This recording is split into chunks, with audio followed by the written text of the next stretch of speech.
Hello दोस्तों, कैसे हैं आप सभी। आज हम पढ़ेंगे CPC section 10।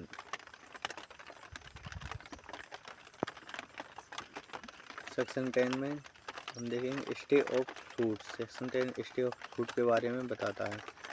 Stay of suit मतलब कोई भी न्यायालय ऐसे वाद में विचारण नहीं करेगा।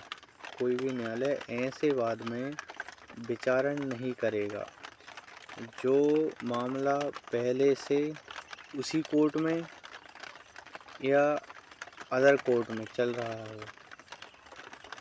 वाद को रोक दिया जाना।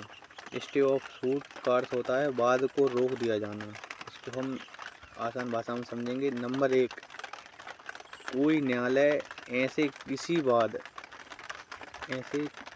वाद के विचारण में आगे कार्यवाही नहीं करेगा। नंबर 2, जिसमें विवादक विषय मैटर इन इशू उसी के अधीन मुकदमा करने वाले किन्हीं पक्षकारों के बीच। विवादक विषय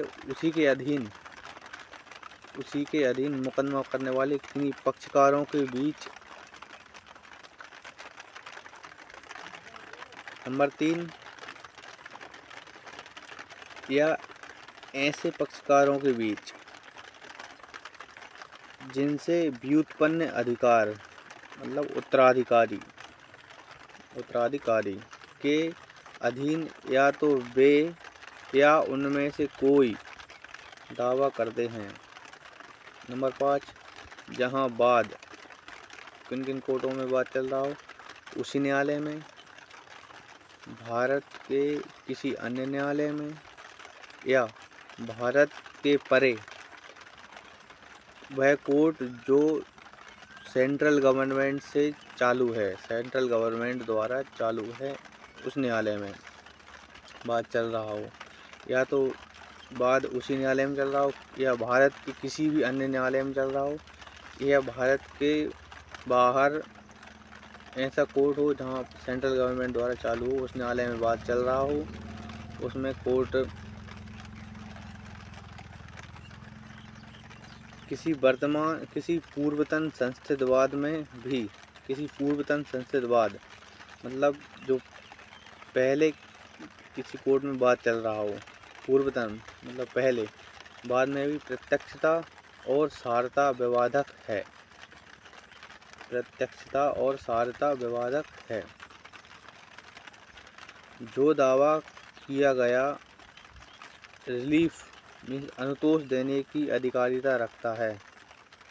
जो दावा किया गया वह रिलीफ या अनुतोष देने की अधिकारिता रखता है, या वैसे ही अधिकारिता रखता है जो सुप्रीम कोर्ट के समक्ष लंबित है। धारा 10 को विचाराधीन न्याय या सब जुडिस के नाम से भी जाना जाता है। इस धारा में कोर्ट वाद को इंस्टीट्यूट तो हो जाएगा लेकिन आगे ट्रायल नहीं होगा। सेक्शन 10 में कोर्ट इंस्टीट्यूट तो हो जाएगा वाद कोर्ट में, लेकिन आगे ट्रायल नहीं होगा, आगे कार्रवाई नहीं होगी। सेक्शन 10 को लागू करने वाली शर्तें। सेक्शन 10 को लागू करने वाली शर्तें कौन कौन सी हैं? सेक्शन 10 को लागू करने वाली शर्तें।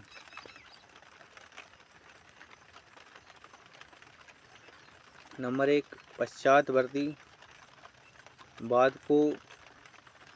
पश्चातवर्ती वाद एक ऐसे न्यायालय में संस्थित किया जाना चाहिए जिस पर संहिता की धारा लागू होती हो।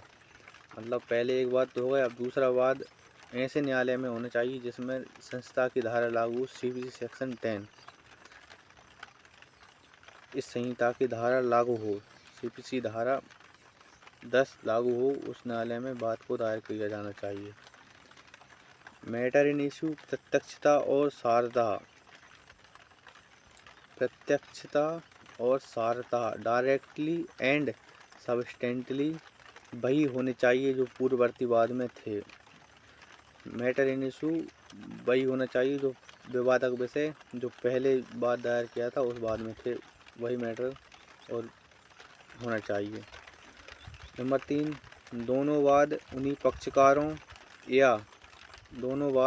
पक्षकारों या उनके ऐसे व्युत्पन्न अधिकार या उत्तराधिकारी के अधीन जिनमें दावा करते हैं होना चाहिए। ठीक है।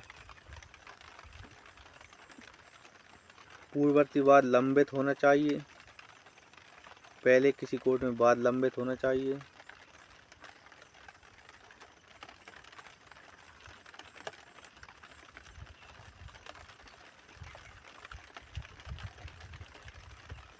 पूर्ववर्ती वाद लंबित होना चाहिए।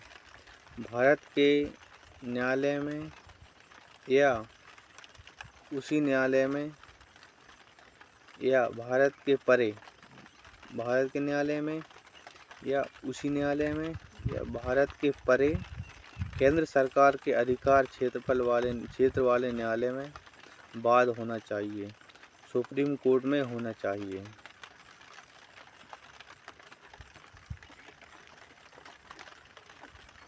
स्टे ऑफ सूट की आवश्यक तत्व क्या क्या होते हैं?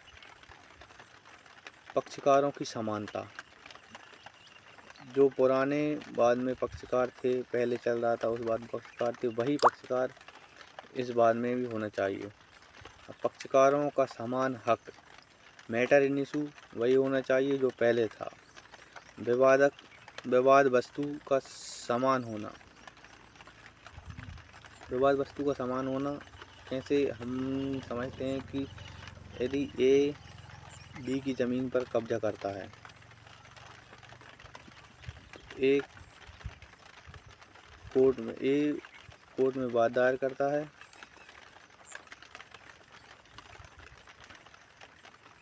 और उनका फैसला हो जाता है और फिर इसी बात को लेकर दोबारा ए या बी कोई भी किसी अन्य कोर्ट में जाके वाद दायर करते हैं,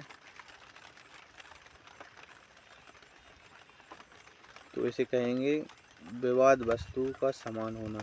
वाद का लंबित होना, जैसे कि ए और बी का वाद इस कोर्ट में चल रहा है और वही वाद दूसरे कोर्ट में ले जाते हैं तो वाद का लंबित होना कहलाएगा। अब सेक्शन 10 के अपवाद। विदेशी न्यायालय में वाद लंबित होना,